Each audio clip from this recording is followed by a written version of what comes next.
আজ জানাবো পশ্চিমবঙ্গের বাছাই করা গুরুত্বপূর্ণ 50টি তাজা সংবাদ। আপনি যদি চ্যানেল নতুন হয়ে থাকেন তাহলে অবশ্যই চ্যানেলটি সাবস্ক্রাইব করুন, কারণ প্রতিদিনের সেরা খবর আপনার হাতের মুঠোয় পৌঁছে দিতে আমরা আছি সদা প্রস্তুত। খবরের প্রথমে দেখে নেব সংবাদ শিরোনাম।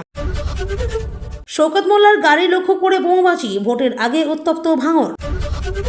তৃণমূল বিধায়ক শওকত মোল্লার ওপর হামলায় কাঠগড়ায় নওশাদের আইএসএফ। দেখুন, শওকত মোল্লার গাড়িতে হামলা, অভিযোগ আইএসএফ এর দিকে, করা পাল্টা নওশাদের। আইএসএফ মুছে যাবে, ভবিষ্যৎবাণী কল্যাণের। পাল্টা নওশাদ বললেন, তৃণমূল হারলে কল্যাণ পালাবে। আদালতে ভৎসিত, এপ্রিলের আগে 500 চার্জশিট দাখিল করতে চায় ইডি, 2 বছরের মধ্যে তদন্ত শেষের নির্দেশ। সুপ্রিম কোর্ট তৃণমূলকে টাইট করেছে, এসআইআর নিয়ে সুপ্রিম রায়কে স্বাগত শুভেন্দু অধিকারীর। কাগজে প্রমাণ দেখিয়ে মমতা সরকারের অনিয়ম ফাঁস শুভেন্দু অধিকারীর। দেখুন, ইনকিলাব জিন্দাবাদ ছেড়ে এবার মা মাটি মানুষ জিন্দাবাদ, তৃণমূলের ঝান্ডা প্রতিকূলের হাতে।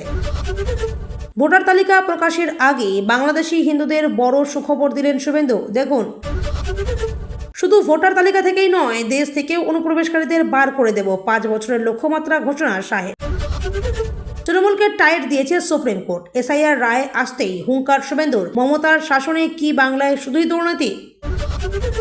বঙ্গ বিজেপিতে শ্রমিক শুভেন্দুর ঠান্ডা লড়াই চরমে, দিশেহারা জেলার নেতাকর্মীরা। হাওড়ায় প্রধানমন্ত্রীর মন কি বাত অনুষ্ঠান শুনলেন সুকান্ত মজুমদার। ভোটার তালিকায় বড়সড় কাটছাড়, 6 রাজ্যে লক্ষ লক্ষ নাম বাদ, কোথায় কত জেনে নিন। অনুব্রতকে ঘিরে গো ব্যাক স্লোগান, বীরভূমে বিক্ষোভের মুখে কেষ্ট কনভয়, আটকালো কারা? বঙ্গবিভূষণ থেকে আব্বাস দুর্নীতি, তৃণমূলকে চরম বিঁধলেন অধীর রঞ্জন চৌধুরী।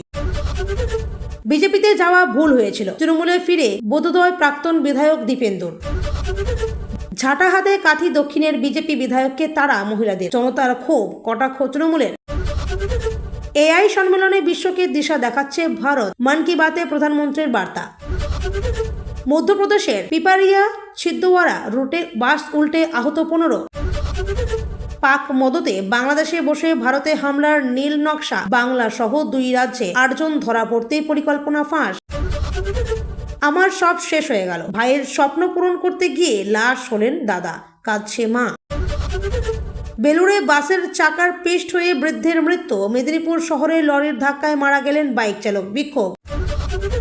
হায়দ্রাবাদে নিয়ন্ত্রণ হারিয়ে কোটি টাকার ফেরারি গাড়ির ধাক্কায় জখম 3 জন। অনুপ্রবেশকারীদের আড়ালে লুকিয়ে মমতা, কালীঘাটে পুজো দিয়ে তৃণমূলকে চরম হুঁশিয়ারি দিল্লির রেখা গুপ্তার। ক্ষমতায় ফিরলে ভাতার অঙ্ক বাড়বে কয়েক গুণ, সিপিএম এর মাস্টার স্ট্রোক নিয়ে তুঙ্গে জল্পনা। 5 বছরে তাড়ানো হবে অনুপ্রবেশকারীদের, ভোটের মুখে বড় মন্তব্য অমিত শাহের। ভান্ডারে যা পাওয়া যাচ্ছে তার চেয়েও বেশি দিবে সিপিএম, মন ভোলানো কথা নয়, অঙ্ক বোঝালেন সেলিম। আমরা মঞ্চ দিয়েছিলাম, ওরা রাস্তায় নামিয়ে দিয়েছে, প্রতিকূলের দাম বোঝালেন সেলিম। অনুপ্রবেশকারীদের আড়ালে লুকিয়ে মমতাকে নিয়ে আর কি বললেন দিল্লির রেখা। সুকান্ত মজুমদারকে আইনি নোটিশ পাঠালেন রাজীব কুমার, ক্ষমা না চাইলে মামলার হুঁশিয়ারি। ভোটার তালিকায় নাম বাদ দেওয়া ঘিরে বিডিও অফিসে বিএলও ও এআরওকে তৃণমূল বচসা, উত্তপ্ত সুতাহাটা। আপনারা যে নগ্ন তা দেশ জানে, পোশাক খোলার কি দরকার ছিল? কংগ্রেসকে নজিরবিহীন আক্রমণ মোদির। ভারত পাক সীমান্তে পাঞ্জাব পুলিশের 2 আধিকারিককে গুলি করে খুন, বাড়ছে উদ্বেগ। অপারেশন ত্রাসি এর আসল সত্যি, মাটির ঘরে লুকিয়ে থাকা 2 জঙ্গিকে কিভাবে খতম করলো সেনা।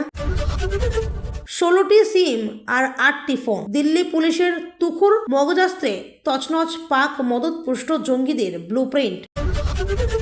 যুদ্ধ লেগে গেল পাকিস্তান আফগানিস্তানের, ধৃত 8 জনের মধ্যে 7 জনই বাংলাদেশি। কলকাতায় ফ্ল্যাট ভাড়া নিয়ে জঙ্গি মডিউল চলছিল, এর বদলা আমরা নেব। পাক বায়ুসেনার হামলায় 19 জনের মৃত্যুতে হুঁশিয়ারি আফগানিস্তানের। জরুরি বৈঠকে তালিবান প্রশাসন।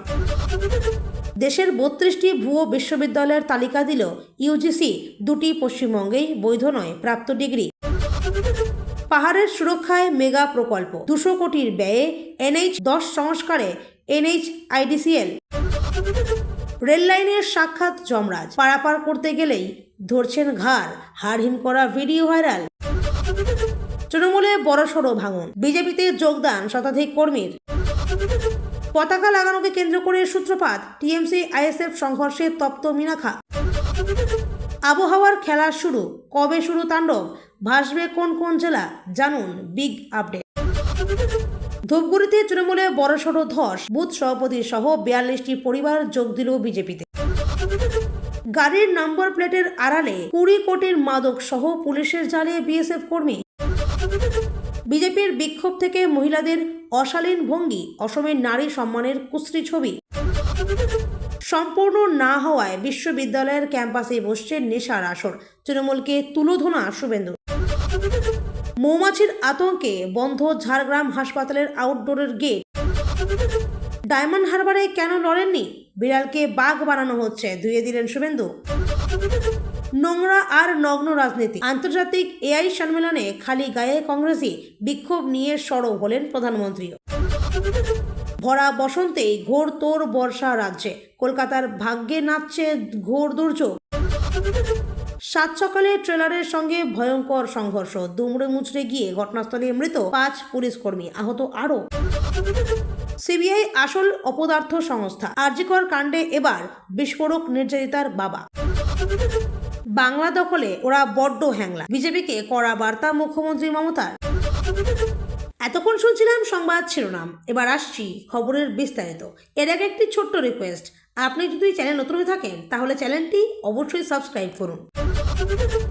দক্ষিণ 24 পরগনার ভাঙড় এলাকায় তৃণমূল কংগ্রেস বিধায়ক শওকত মোল্লার গাড়িকে লক্ষ্য করে বোমাবাজির অভিযোগ উঠেছে। শোনা গেছে তিনি একটি কর্মসূচি সেরে ফিরছিলেন, সে সময় আচমকা তার কনভয়ের সামনে বিস্ফোরণ ঘটে। ঘটনায় এলাকায় আতঙ্ক ছড়িয়ে পড়ে এবং পরিস্থিতি উত্তপ্ত হয়ে ওঠে। যদিও তিনি অক্ষত রয়েছেন, তবুও এই ঘটনাকে কেন্দ্র করে রাজনৈতিক মহলে ব্যাপক চাঞ্চল্য সৃষ্টি হয়েছে। খবর পেয়ে পুলিশ ঘটনাস্থলে পৌঁছে তদন্ত শুরু করেছে এবং কারা এই ঘটনার সঙ্গে জড়িত তা খতিয়ে দেখা হচ্ছে। তৃণমূল বিধায়ক শওকত মোল্লার উপর হামলার ঘটনায় আইএসএফ দলের বিরুদ্ধে অভিযোগ উঠেছে। তৃণমূলের পক্ষ থেকে দাবি করা হয়েছে এই হামলার পেছনে রাজনৈতিক উদ্দেশ্য থাকতে পারে। যদিও আইএসএফ এই অভিযোগ অস্বীকার করেছে এবং বলেছে তাদের দল এই ঘটনার সঙ্গে কোনোভাবেই জড়িত নয়। এই ঘটনাকে কেন্দ্র করে দুই দলের মধ্যে রাজনৈতিক উত্তেজনা আরও বেড়েছে। প্রশাসনের পক্ষ থেকে জানানো হয়েছে তদন্তের মাধ্যমে প্রকৃত দোষীদের চিহ্নিত করা হবে। তৃণমূল কংগ্রেস নেতা কল্যাণ বন্দ্যোপাধ্যায় এবং আইএসএফ নেতা নওশাদ সিদ্দিকীর মধ্যে প্রকাশ্যে বাকযুদ্ধ শুরু হয়েছে। কল্যাণ বন্দ্যোপাধ্যায় মন্তব্য করেন, ভবিষ্যতে আইএসএফের রাজনৈতিক অস্তিত্ব থাকবে না। এর পাল্টা জবাবে নওশাদ সিদ্দিকী বলেন, তৃণমূল কংগ্রেস ক্ষমতা হারালে তাদের অনেক নেতা রাজনৈতিকভাবে সমস্যায় পড়বেন। এই মন্তব্য ও পাল্টা মন্তব্যকে কেন্দ্র করে রাজনৈতিক মহলে তীব্র প্রতিক্রিয়া দেখা দিয়েছে এবং দুই দলের সম্পর্কে টানাপোড়েন আরও স্পষ্ট হয়েছে। একটি গুরুত্বপূর্ণ মামলায় তদন্তকারী সংস্থা ইডি আদালতে জানিয়েছে তারা দ্রুত চার্জশিট দাখিল করতে চায়। আদালত এই বিষয়ে তদন্তের গতি নিয়ে প্রশ্ন তোলে এবং নির্দিষ্ট সময়ের মধ্যে তদন্ত শেষ করার নির্দেশ দেয়। জানা গেছে এপ্রিলের আগে বহু চার্জশিট জমা দেওয়ার পরিকল্পনা রয়েছে। আদালত জানিয়েছে তদন্ত প্রক্রিয়া দীর্ঘদিন ধরে চলতে পারে না এবং দ্রুত শেষ করা প্রয়োজন। এই নির্দেশের পর তদন্তকারী সংস্থার ওপর চাপ বেড়েছে। এসআইআর সংক্রান্ত বিষয়ে সুপ্রিম কোর্টের রায়কে স্বাগত জানিয়েছেন বিরোধী দলনেতা শুভেন্দু অধিকারী। তিনি বলেন, এই রায়ের ফলে ভোটার তালিকা সংশোধন প্রক্রিয়া আরও স্বচ্ছ হবে। তার দাবি, এই বিষয়টি নিয়ে তিনি প্রশ্ন তুলেছিলেন এবং এখন আদালতের পর্যবেক্ষণে সেই বিষয়টি গুরুত্ব পেয়েছে। অন্যদিকে শাসক দলের পক্ষ থেকে জানানো হয়েছে তারা আইন মেনেই কাজ করছে এবং আদালতের নির্দেশ মেনে চলবে। রাজ্য সরকারের বিরুদ্ধে অনিয়মের অভিযোগ তুলে বিরোধী দলনেতা শুভেন্দু অধিকারী কিছু নথি প্রকাশ্যে আনেন। তিনি দাবি করেন, এই নথিগুলিতে প্রশাসনিক স্তরে কিছু অসঙ্গতি প্রমাণ রয়েছে। তার এই অভিযোগকে কেন্দ্র করে রাজনৈতিক মহলে নতুন করে বিতর্ক শুরু হয়েছে। তৃণমূল কংগ্রেস এই অভিযোগ অস্বীকার করে বলছে এগুলি ভিত্তিহীন এবং রাজনৈতিক উদ্দেশ্য প্রণোদিত। বিষয়টি নিয়ে দুই পক্ষের মধ্যে চাপানোতো শুরু হয়েছে। ভোটার তালিকা প্রকাশের আগে বাংলাদেশ থেকে আসা হিন্দু শরণার্থীদের নিয়ে বিরোধী দলনেতা শুভেন্দু অধিকারী গুরুত্বপূর্ণ মন্তব্য করেছেন। তিনি বলেন, তাদের নাগরিক অধিকার এবং ভোটাধিকার রক্ষার বিষয়টি গুরুত্ব দিয়ে দেখা হচ্ছে। তার মতে, এই সম্প্রদায়ের মানুষের দীর্ঘদিনের সমস্যা সমাধানের জন্য প্রয়োজনীয় পদক্ষেপ নেওয়া হবে। তার এই মন্তব্যের পর রাজনৈতিক মহলে নতুন করে আলোচনা শুরু হয়েছে এবং বিষয়টি নিয়ে বিভিন্ন মহলে প্রতিক্রিয়া দেখা দিয়েছে। কেন্দ্রীয় স্বরাষ্ট্রমন্ত্রী অমিত শাহ অনুপ্রবেশ ইস্যু নিয়ে গুরুত্বপূর্ণ মন্তব্য করেছেন। তিনি বলেন, দেশের নিরাপত্তা বজায় রাখতে অবৈধ অনুপ্রবেশকারীদের বিরুদ্ধে কঠোর পদক্ষেপ নেওয়া হবে। তার বক্তব্য অনুযায়ী শুধু ভোটার তালিকা নয়, দেশের ভেতর থেকেও অবৈধভাবে থাকা ব্যক্তিদের চিহ্নিত করে আইন অনুযায়ী ব্যবস্থা নেওয়ার পরিকল্পনা রয়েছে। তিনি জানান, আগামী কয়েক বছরের মধ্যে এই প্রক্রিয়া সম্পন্ন করার লক্ষ্যমাত্রা নেওয়া হয়েছে। তার এই মন্তব্যকে কেন্দ্র করে রাজনৈতিক মহলে ব্যাপক প্রতিক্রিয়া দেখা দিয়েছে এবং বিষয়টি নিয়ে নতুন করে বিতর্ক শুরু হয়েছে। এসআইআর সংক্রান্ত বিষয়ে সুপ্রিম কোর্টের রায় প্রকাশ্যে আসার পর বিরোধী দলনেতা শুভেন্দু অধিকারী শাসক দলকে কড়া ভাষায় আক্রমণ করেছেন। তিনি দাবি করেন, আদালতের এই রায়ে প্রমাণ হয়েছে যে ভোটার তালিকা নিয়ে অনেক প্রশ্ন ছিল। তিনি আরও বলেন, রাজ্যের প্রশাসনিক ব্যবস্থায় স্বচ্ছতা থাকা জরুরি। তার এই মন্তব্য প্রকাশ্যে আসতেই রাজনৈতিক মহলে উত্তেজনা বেড়েছে। অন্যদিকে তৃণমূল কংগ্রেস জানিয়েছে তারা আইন মেনেই কাজ করছে এবং এই ধরনের অভিযোগ ভিত্তিহীন।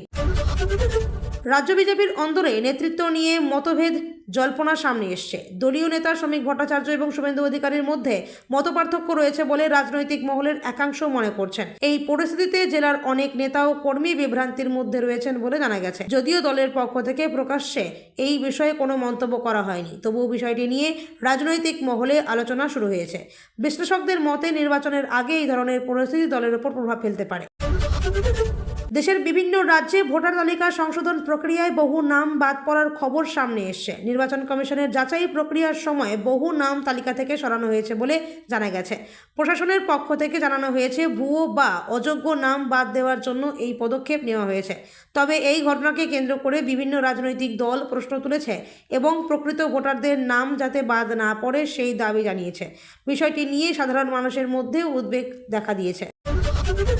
বীরভূমে অনুব্রত মণ্ডলকে ঘিরে বিক্ষোভের ঘটনা সামনে এসছে। জানা গেছে, তার কনভয় যাওয়ার সময় কিছু মানুষ প্রতিবাদ দেখান এবং স্লোগান দেন। এর ফলে কিছু সময়ের জন্য উত্তেজনা তৈরি হয়। পরে পরিস্থিতি নিয়ন্ত্রণে আসে। ঘটনাকে কেন্দ্র করে রাজনৈতিক মহলে নতুন করে আলোচনা শুরু হয়েছে। যদিও তার সমর্থকদের দাবি এটি পরিকল্পিতভাবে করা হয়েছে, পুলিশ পুরো বিষয়টি খতিয়ে দেখছে। কংগ্রেস নেতা অধীর রঞ্জন চৌধুরী রাজ্য সরকারের বিরুদ্ধে একাধিক বিষয়ে সমালোচনা করেছেন। তিনি দাবি করেন, বিভিন্ন প্রকল্প ও প্রশাসনিক কাজ নিয়ে প্রশ্ন উঠছে এবং এই বিষয়গুলির স্বচ্ছ তদন্ত হওয়া উচিত। তার মতে, সাধারণ মানুষের স্বার্থ রক্ষা করা জরুরি। তার এই মন্তব্যকে কেন্দ্র করে রাজনৈতিক মহলে প্রতিক্রিয়া দেখা দিয়েছে। তৃণমূল কংগ্রেস এই অভিযোগ অস্বীকার করে বলছে, সরকার উন্নয়নের কাজ করছে। এক প্রাক্তন বিধায়ক যিনি আগে বিজেপিতে যোগ দিয়েছিলেন, তিনি আবার তৃণমূল কংগ্রেসে ফিরে এসেছেন। তিনি জানান, আগের সিদ্ধান্তটি সঠিক ছিল না এবং এখন তিনি নিজের পুরনো দলে ফিরে এসেছেন। তার এই প্রত্যাবর্তনকে রাজনৈতিকভাবে গুরুত্বপূর্ণ বলে মনে করা হচ্ছে। তৃণমূল কংগ্রেসের পক্ষ থেকে তাকে স্বাগত জানানো হয়েছে এবং বলা হয়েছে দলের প্রতি মানুষের আস্থা বাড়ছে। এই ঘটনাকে কেন্দ্র করে রাজনৈতিক মহলে নতুন করে জল্পনা শুরু হয়েছে। পূর্ব মেদিনীপুরের কাঁথি দক্ষিণ এলাকায় এক বিজেপি বিধায়ককে ঘিরে উত্তেজনাপূর্ণ পরিস্থিতি তৈরি হয়। জানা গেছে, কিছু মহিলা ঝাঁটা হাতে তার দিকে তীরে যান এবং তাকে ঘিরে বিক্ষোভ দেখান। ঘটনাস্থলে উত্তেজনা ছড়িয়ে পড়ে এবং কিছু সময়ের জন্য পরিস্থিতি নিয়ন্ত্রণের বাইরে চলে যায়। পরে স্থানীয় মানুষ ও প্রশাসনের হস্তক্ষেপে পরিস্থিতি শান্ত হয়। এই ঘটনাকে কেন্দ্র করে তৃণমূল কংগ্রেস কটাক্ষ করে বলেছে, এটি সাধারণ মানুষের ক্ষোভের বহিঃপ্রকাশ। অন্যদিকে বিজেপির পক্ষ থেকে দাবি করা হয়েছে, এটি পরিকল্পিতভাবে রাজনৈতিক উদ্দেশ্যে করা হয়েছে। মধ্যপ্রদেশের পিপারিয়া ছিন্দওয়ারা রুটে একটি যাত্রীবাহী বাস দুর্ঘটনার কবলে পড়ে। জানা গেছে, বাসটি হঠাৎ নিয়ন্ত্রণ হারিয়ে উল্টে যায়। দুর্ঘটনার ফলে অন্তত 15 জন যাত্রী আহত হন। স্থানীয় মানুষ দ্রুত উদ্ধার কাজে এগিয়ে আসেন এবং আহতদের নিকটবর্তী হাসপাতালে ভর্তি করা হয়। পুলিশ ও প্রশাসন ঘটনাস্থলে পৌঁছে পরিস্থিতি নিয়ন্ত্রণে আনে। দুর্ঘটনার কারণ খতিয়ে দেখা হচ্ছে এবং বাসটির যান্ত্রিক ত্রুটি ছিল কিনা তা তদন্ত করা হচ্ছে। একটি মর্মান্তিক ঘটনায় পরিবারের স্বপ্ন পূরণ করতে গিয়ে এক যুবকের মৃত্যু হয়েছে। জানা গেছে, তিনি তার ভাইয়ের ভবিষ্যতের জন্য কাজ করতে গিয়েছিলেন, কিন্তু দুর্ঘটনার কবলে পড়ে প্রাণ হারান। এই ঘটনায় তার পরিবারের শোকের ছায়া নেমে এসছে। বিশেষ করে তার মা ভেঙে পড়েছেন এবং পরিবারের সদস্যরা এই ঘটনায় গভীরভাবে শোকাহত। স্থানীয় এলাকায়ও এই ঘটনায় শোকের পরিবেশ তৈরি হয়েছে। হায়দ্রাবাদে একটি দামি গাড়ি নিয়ন্ত্রণ হারিয়ে দুর্ঘটনার সৃষ্টি করে। জানা গেছে, একটি দ্রুতগতির ফেরারি গাড়ি হঠাৎ নিয়ন্ত্রণ হারিয়ে অন্য গাড়িকে ধাক্কা মারে। এই ঘটনায় অন্তত 3 জন আহত হন। দুর্ঘটনার পর এলাকায় আতঙ্ক ছড়িয়ে পড়ে। পুলিশ ঘটনাস্থলে পৌঁছে আহতদের হাসপাতালে পাঠায় এবং গাড়িটি জব্দ করে। কী কারণে এই দুর্ঘটনা ঘটেছে তা খতিয়ে দেখা হচ্ছে। দিল্লির এক বিজেপি নেত্রী কলকাতার কালীঘাট মন্দিরে পুজো দিতে এসে রাজ্যের শাসক দলকে কড়া ভাষায় আক্রমণ করেন। তিনি অভিযোগ করেন রাজ্যের নিরাপত্তা ও প্রশাসনিক বিষয় নিয়ে প্রশ্ন রয়েছে। তার এই মন্তব্যকে কেন্দ্র করে রাজনৈতিক মহলে নতুন করে বিতর্ক শুরু হয়েছে। তৃণমূল কংগ্রেস এই অভিযোগ অস্বীকার করে বলেছে এটি শুধুমাত্র রাজনৈতিক বক্তব্য। সিপিএমের সম্ভাব্য নির্বাচনী কৌশল নিয়ে রাজনৈতিক মহলে জোর জল্পনা শুরু হয়েছে। জানা গেছে ক্ষমতায় এলে বিভিন্ন ভাতার পরিমাণ বাড়ানো হতে পারে বলে আলোচনা চলছে। যদিও এই বিষয়ে আনুষ্ঠানিক ঘোষণা করা হয়নি, তবুও বিষয়টি নিয়ে রাজনৈতিক মহলে ব্যাপক আলোচনা শুরু হয়েছে। বিশ্লেষকদের মতে এই ধরনের পরিকল্পনা ভোটারদের প্রভাবিত করতে গুরুত্বপূর্ণ ভূমিকা নিতে পারে। প্রতীক-উর রহমানের দলবদল নিয়ে সিপিএম নেতা মোহাম্মদ সেলিম প্রতিক্রিয়া জানিয়েছেন। তিনি বলেন তাদের দল প্রতীককে রাজনৈতিকভাবে প্রতিষ্ঠিত হতে সুযোগ দিয়েছিল। তার মতে দলবদলের মাধ্যমে প্রতীক তার রাজনৈতিক অবস্থান পরিবর্তন করেছেন। এই মন্তব্যকে কেন্দ্র করে রাজনৈতিক মহলে নতুন করে আলোচনা শুরু হয়েছে।